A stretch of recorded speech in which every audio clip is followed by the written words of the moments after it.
Hello and welcome to the Satluj TV podcast. My guest joining us once again today is a former president of the Sikh Youth of America, former president of one of the largest gurdwaras in California, and the founder of the Sikh Information Centre, the Organisation for Minorities of India, and the Sovereign Star Publishing Company. But he has also been a prolific author with published titles, listings including The Faces of Terror in India, Demons Within, Cultural Malware, and Kite Flights, amongst many others. But it's the shocking discoveries uncovered in that final fascinating book, Kite Flights, that we're going to take a look at today. Bhajan Singh Bhinder, welcome. Thank you for joining us today. Thank you, Scott. Waheguru Ji Ka Khalsa, Waheguru Ji Fateh to all our listeners. Indeed. Now, Bhajan, in 2013, you made the following statement, and I'll read it back to you if I may. Minorities in India, such as depressed tribals, Buddhists, Christians, Muslims and Sikhs, are used as pawns in the upper caste Hindus' expansionist agenda. Their strategy is a complex one of subterfuge, misdirection and false flag attacks to create division, destabilise society, pit one minority group against another and justify draconian suppression, including violence against Pakistan and neighbouring countries. Now, since you made that statement, Bhajan, a lot has come out, a lot of evidence has been revealed. Perhaps you could elaborate what actually you've discovered since then. Well, first of all, I like to dwell slightly on the expansionism threats from the Hindutva forces. I made this statement on March 8, 2013. And when you go back in history and you look at the neo-modern, the softer version of Hindutva at that time, when you look at the leaders such as Lala Hardyal, he said, just as a Hindu religion in Nepal, there must be a Hindu institutions in Afghanistan and the frontier territory. Otherwise, it's useless to win Swaraj. If Hindus want to protect themselves, they must conquer Afghanistan, the frontiers, and convert all the minority tribes. That's in 1925. Well, that is the early introduction of Hindutva. Hardyal, who has came to United States during the Gadar movement, has infiltrated the movement and is basically a triple agent for the German, UK, and the Hindu ideologues themselves. And we have discovered a lot about him since then. The second thing is one of the most extraordinary diplomat of America was Thorpe Talbot, who have decades of consistent relationships with India. Now, when he was talking to India about the US-India future ties, Advani just in a moment of relaxation said, this is Thorpe himself saying this, Advani mused out aloud about the happy days when India, Pakistan, Sri Lanka, Bangladesh, Myanmar, Burma, formerly Burma, will be reunited in a single South Asian confederation.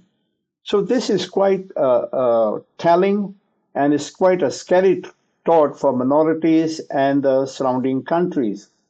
So when we are talking about India's expansionism, it is basically based on India's historical desires and intentions upon the nations. And we have seen a consistent pattern where Sikhs are basically used as a bait, to fulfill this expansionism ideas. And we'll talk a little bit more about that.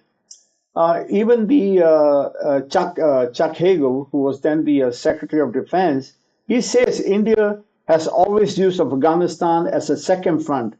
And India, over the years, has financed problems for Pakistan on that side. The key word here he uses a second front and financed. So from there, we can go to where we are today.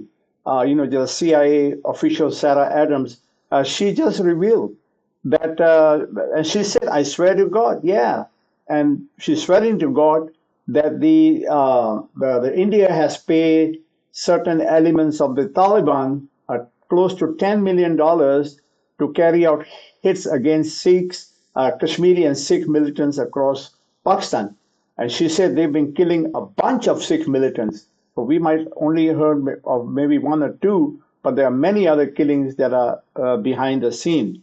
So it is based on this historical desires and carrying out those intentions in the most devious means that brought us today to where we are. And since then, a lot has happened. So I mean, the evidence has appeared then through Chuck Hagel and, of course, Sarah Adams with their sort of revelations. And it's what I find fascinating then is this this three-way relationship between India and Pakistan and Afghanistan. And clearly it is appearing increasingly so that India is using Afghanistan as basically a proxy to attack its old enemy of Pakistan. So what sort of, we talked about money changing hands, simple money. But what, in terms of activities, what actual activities are going on the ground? What is this money paying for? Is it militant attacks? Is it terrorist attacks? What exactly is happening on the ground? What are the Taliban doing, or the Afghan government? What are they doing with this money? Well, this is not the Afghan government because of the level of splits and so many varying interests. So this is not the whole Taliban or the whole of the Afghanistan government, but just one segment in there among the many, many segments. When we discuss this intriguing scenario, for example, when the Kabul bombings happened, in 2020, the group that took responsibility was ISKP, the Khorasan province ISIS group. And the reasons they gave for the attack was they're upset with India's actions in Kashmir. However, as we have also pointed out in our book, the proxy war behind the Kabul Gurdwara massacres, it's very interesting that the head of the ISKP group at that time, who took responsibility, Aslam Farooqi, has, according to the Stanford University and the think tank group in America, they have pointed out that this ISKP has launched hundreds of attacks against Pakistan. And they have also are fighting against the Taliban government in Afghanistan. So you can see this group that has a war going on with Pakistan, a war going on with Afghanistan, and this is according to Western American intelligence research. At the same time, they have not a single time attacked a single target of India. So they have nothing to do with attacking India. They've been attacking American forces, they've been killing Pakistan forces, and they've been fighting the Taliban. And suddenly they found this love that for the Kashmiris, that they want to attack the Sikhs and kill the Sikhs because the Indian government has just put out new measures against Kashmir, the Hindutva government. So this becomes very complex, and it opens up the need for Sikhs to look into these matters very gravely. And furthermore, ISKP, which claimed responsibility for the attack on the Sikhs in Kabul, where 25 were killed, and basically it was an uprootment. It was an uprootment, and now we know that ISKP is no friend of Pakistan, is no friend of the United States, is no friend of the Afghan government, and it has definitely has a soft spot for India. It has failed to attack India. And now we know that Sarah Adams has pointed out that one of the groups that are close to the ISKP who attacked the Gurdwara is the Haqqani group. And Haqqani groups are very close with ISKP, and they are now also getting money security. Their personal security is handled by India. And within these groups, there's so much complexities. So we cannot dwell into that, but we'll give you a general sense of the directions where certain elements who are doing the biddings of India, whenever India wants it, where the interests meet, example, attacking the Sikhs, where you see that the personal security, money, and all this stuff is exchanging between India and ISKP and the Haqqani groups. And the ISKP doesn't just stop here, where Aslam Faruqi, the head who claimed responsibility, is involved. In fact, earlier, I believe a couple of years earlier, the ISKP also took responsibility of killing about 269 Christians in Sri Lanka, And again, the person, Zahran, who was the prime suspect, he has ties to ISKP. In fact, he claims membership to the ISKP, and he also has ties to the Indian intelligence, and he has been trained in southern India. And the ISKP Kerala group has been on Indian intelligence radar for a long time. So India, in fact, knew exactly what ISKP was going to do in Sri Lanka. And then the same group claims responsibility for the Kabul attacks on the Sikhs and doesn't do anything against India. So that makes it very intriguing, and especially for Sikhs, they need to widen their knowledge. They need to widen their knowledge. They need to know that this game plan is a very fluid situation where every Sikh globally can be a target by using these proxy methods. What I find interesting, Bhajan, is there is a huge influx into ISIS and these extremist Islamic groups from Kerala in India. And even so much so that I gather ISIS even had a special division to accommodate all these young fighters coming from Kerala. And so clearly there is a very deep link between certain parts of India and ISIS. But also, it is an extremely complex situation with all these splinter groups and these groups. But it does appear, if we just take a step back and look at the bigger picture, that basically, certainly parts of ISIS are being used as proxy weapons of the Indian Hindutva extremists. They are basically using ISIS and the ISKP as essentially their weapons. But in the meantime, both the Pakistan and Afghanistan governments are not a party to this. So India are playing their games using these small groups to divide the Sikhs and the Muslims, particularly. Yes, again, repeatedly, then 2013 when I shared these concerns, and then after the Kabul bombing, we did put out the kite fight. The proxy wars behind the Kabul Gurdwara massacre, and in the book, you could find not only the collaboration now, but also India has a consistent pattern of derailing peace plans, of consistently using Sikhs as a soft targets. Using Muslims to attack Sikhs. So if you go back to year 2000, the Chitti Singhpura massacre, when Clinton was about to land in India, they massacred 36 Sikhs. And at that time too, although the Indian army was later found out to be involved, certain elements of the Indian army, but initially the immediate plan was to blame Pakistan. I'm no defender of Pakistan. The facts are facts. And right now, the whole thing is backed by Western intelligence, the CIA intelligence, that India has consistently worked in proxy wars against minorities and Sikhs, as I warned in 2013.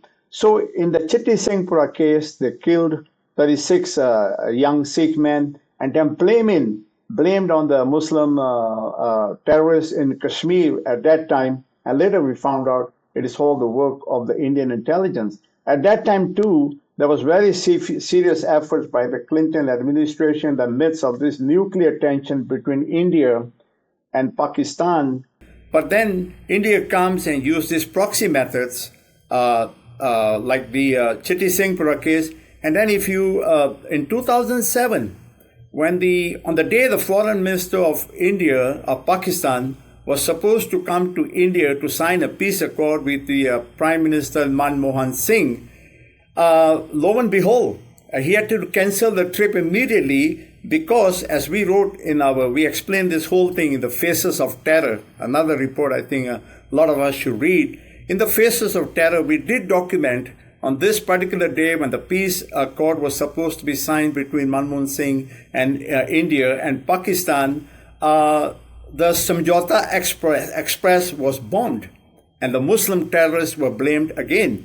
Now the Samjhauta Express was initially initiated as a peace train between India and Pakistan.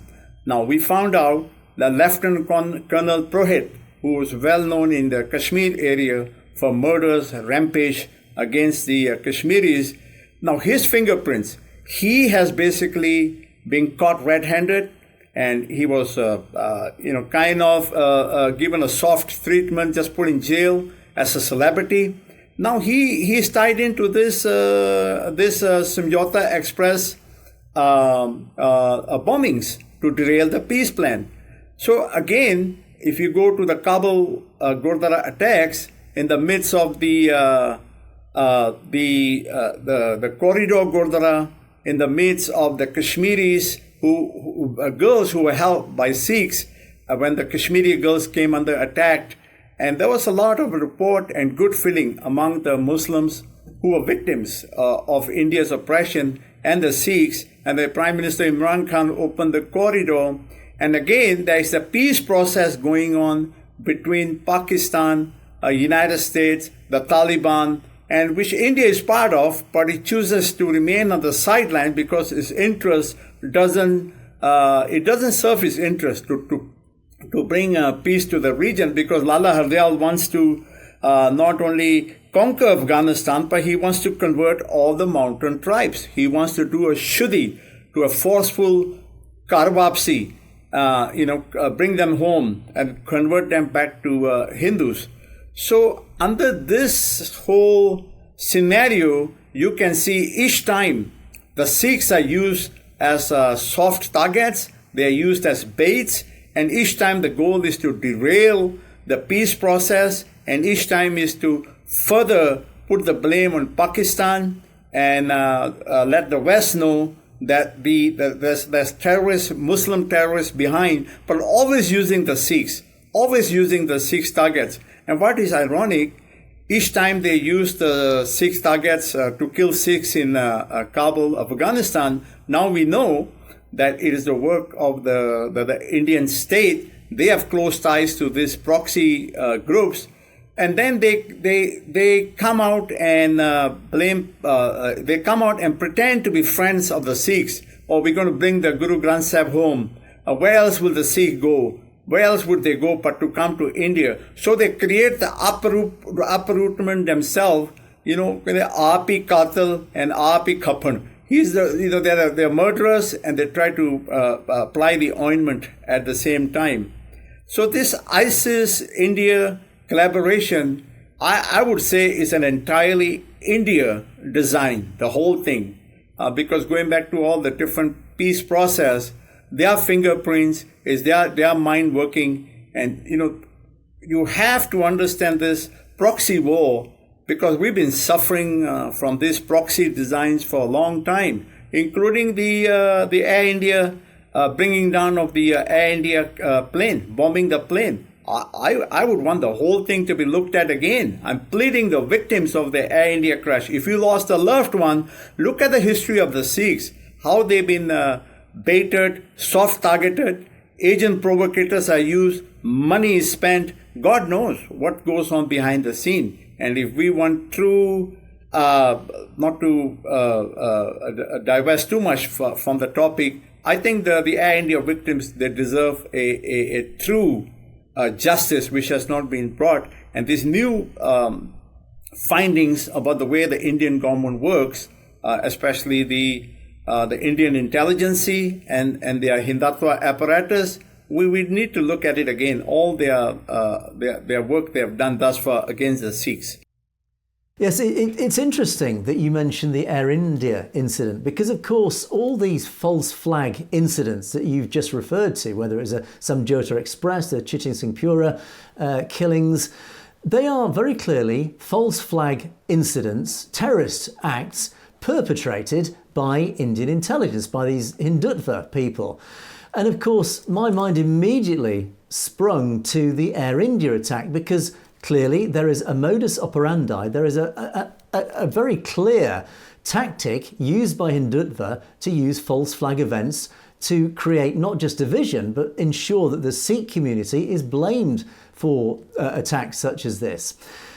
So I think there was an interesting detail that came out in your book, and this was that the anti-terrorist squad leader, Hemant Karkare in Mumbai, he actually, I understand, he was the one who uncovered Lieutenant Colonel Purohit's activities. And of course, Purohit was the founder of this group, Akhand Bharat, which essentially is this extremist right-wing group. But of course, Karkare himself, who uncovered all this, he arrested, I gather, Purohit. But then unfortunately, Karkare himself was killed in another terrorist incident in Mumbai. Is that right?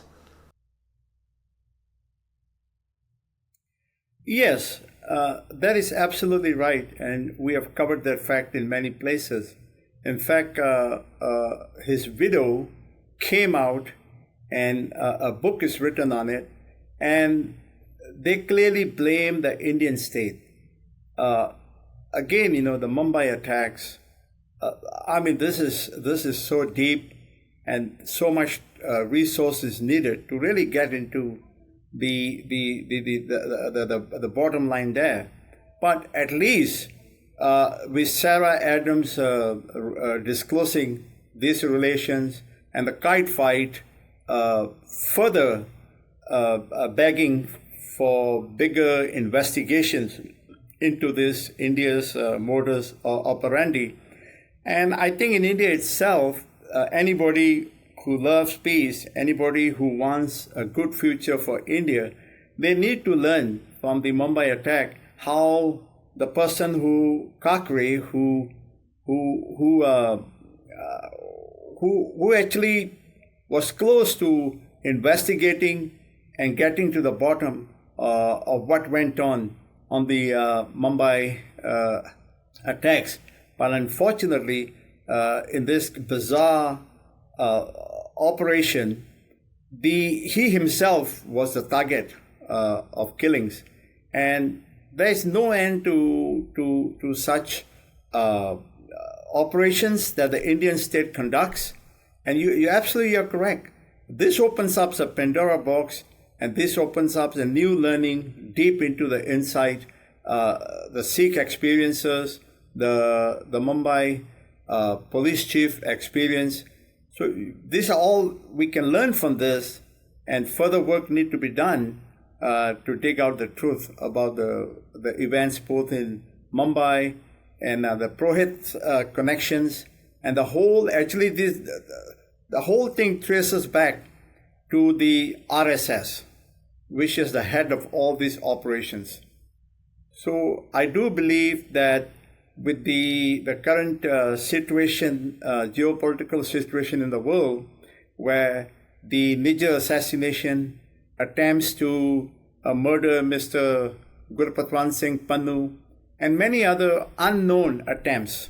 I even myself had a article written against me in 2000, I believe, 17, and there were 3 threats written. They still exist, and one of them said that Mossad-style operation need to be done on Peter and Bhinder, and that's the only solution to stop them from publishing works and questioning the integrity of India.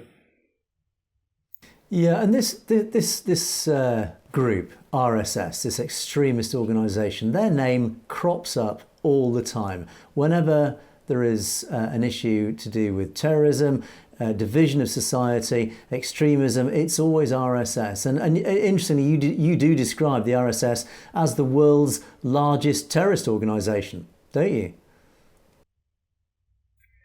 Yes, it is the world's largest terrorist organizations.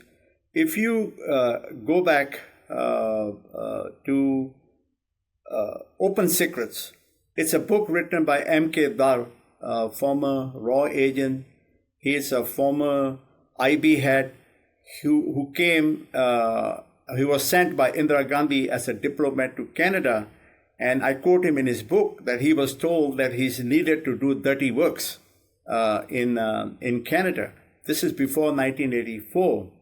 And we have made mention of this in our Faces of Terror, that was the planting the bomb on Air India, one of these dirty works, where he was told to go to Canada and be expected to do dirty works.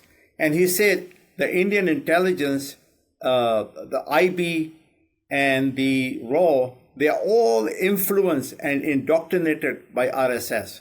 So there's no part of RSS in India that is not present in a devious way in every aspect of Indian society. And M.K. Dar himself wrote in Open Secrets that every department in India, all the intelligence apparatus, they are all influenced and trained by RSS to his cadre camps.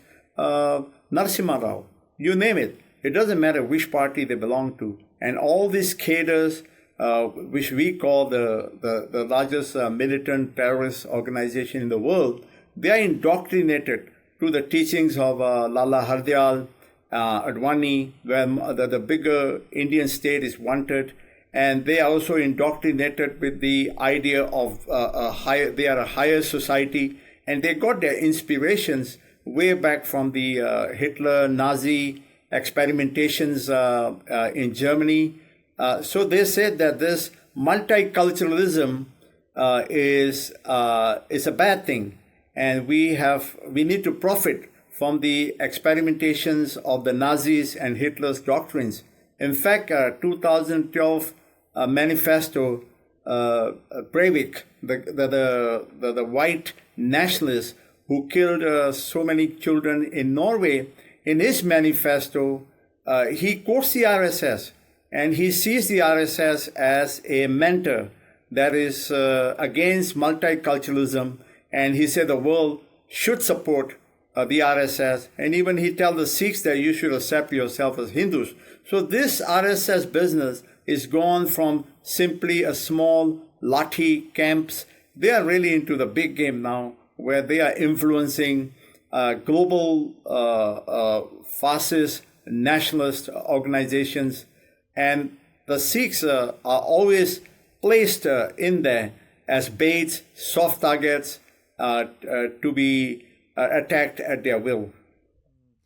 I find there's a very deep paradox about the RSS, which really strikes me. And when we look back at history, I mean, they are driven, I believe, by this almost Aryan superior race philosophy that they want to create this nation of elite, of Hindu elite, genetically superior people, essentially following Nazi philosophy.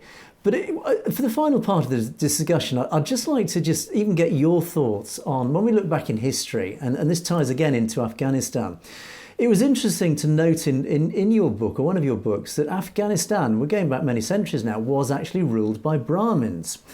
And of course, Brahmins, the upper caste, the Hindu upper caste, which is part of the ruling elite in India.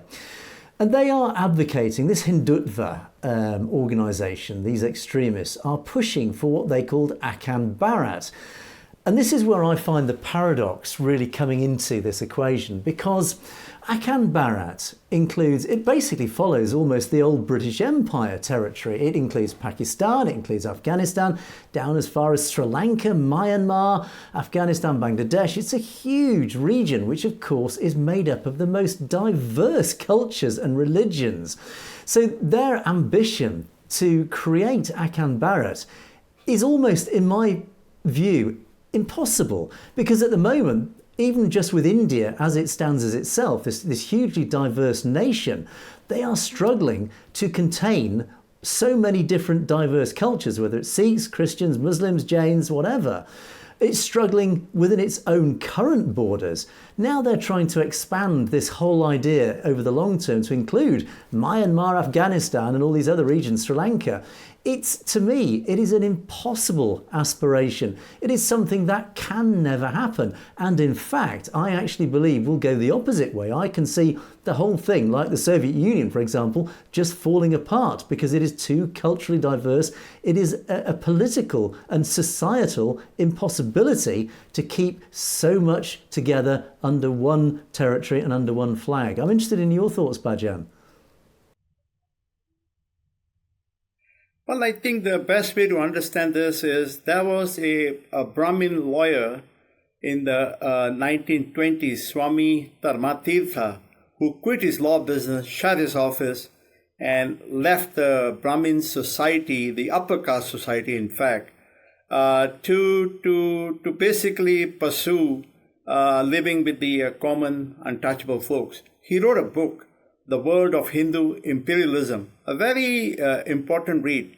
In there, he says that this virus of Brahmanism must be contained. And Brahmanism doesn't mean only Brahmin. Anybody who wants to aspire to follow the ideology of Aryan superiority and stuff like that. He said this virus should be contained. And people with such viruses, they should not be given a visa to leave India. That's in the 1920s. And the Hindutva, Aryan, Hindutva, RSS, they have a very big wish list.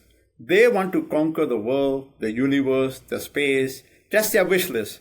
They believe that Indonesia falls under them. They believe Thailand falls under them.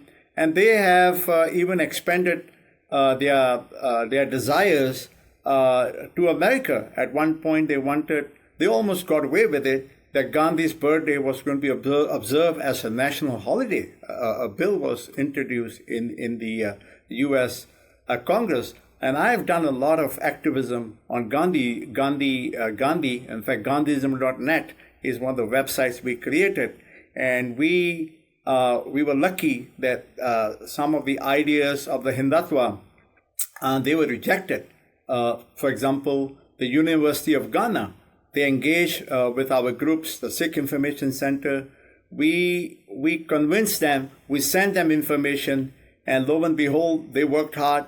They put a lot of pressure on the Ghanaian government, and the statue of Gandhi did came down in Ghana, and it is termed as a racist statue. So we can talk a lot more someday about that. But so they have their wish list, and then they have a counter list. And where Sikhs come in, I think they can play a very important role, because the ideas of Sikhi, Guru Nanak, and the ideas of the Brahmins, autocrats, nobility, lineage. So the Gurus have rejected this in the Gurbani. These are two paths. They will never merge. They'll never converge. They will never meet. And the Sikhi world is not only a Sikh way of life and, the Sikh ideas of egalitarian society are more needed now today.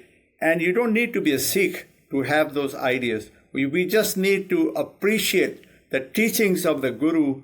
The sovereignty of an individual is paramount for the survival of humanity in this world. Yes, they have a very big wish list, and we'll talk about how they counter those people who try to fight them, who try to counter this wish list, who try to educate the world how India rejects. We'll talk in a minute.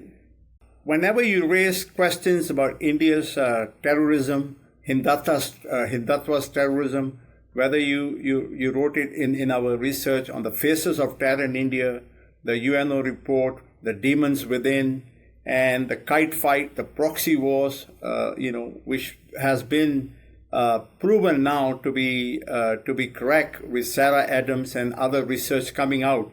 So what the Indian government does, they find a very unique way to attack any individual who tries to shed some light on this problem. In my case, they came up with a 100-page report. It's called The Unending War, from proxy war to info war against India. And this is the work of the raw agency, because the Washington Post just released its findings. This report came out in 2021, early 21. So in early 24, the Washington Post did an investigative report, and they said the unending war was the work of a disinfo lab, which is part and apparatus of the raw agency. And they tried to drag my association with Arundhati Roy so they can use my relation with her against her in a court case. So it's an unending war, they said, that people like me, they said for more than 20 years, I've moved from being a very proud, which I'm very proud of my support for the Sikh militancy at one time, but we moved on to a different war now, and which is an info war, and they took out this close to 100-page report to assassinate my character, to put fear in every person who is associated with me, to create fear in Arundhati Roy, that if you work with other people who are interested to create information about the real nature of India and how the whole system works, to undermine not only the Sikhs, but to undermine the whole world, in fact, then they put out these nasty pieces, and everything you can imagine is put in there from the day you were born till today.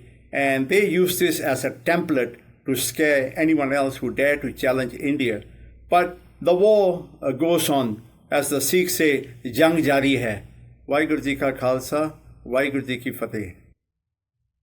Interesting. And of course, poor Arundhati Roy, now the subject of India's dreadfully anti-democratic, anti-terrorism laws, story that we've been following. But Bhajan, it has been a fascinating topic, but there we must leave it. But we will be talking with Bhajan Singh Bhinder again soon to continue our discussions. Bhajan, it has been an absolute pleasure as always. Thank you so much for joining us today. Thank you, Scott. Waheguru Ji ka Khalsa, Waheguru Ji ki Fateh. And thank you for watching the Satluj TV podcast. We will see you next time.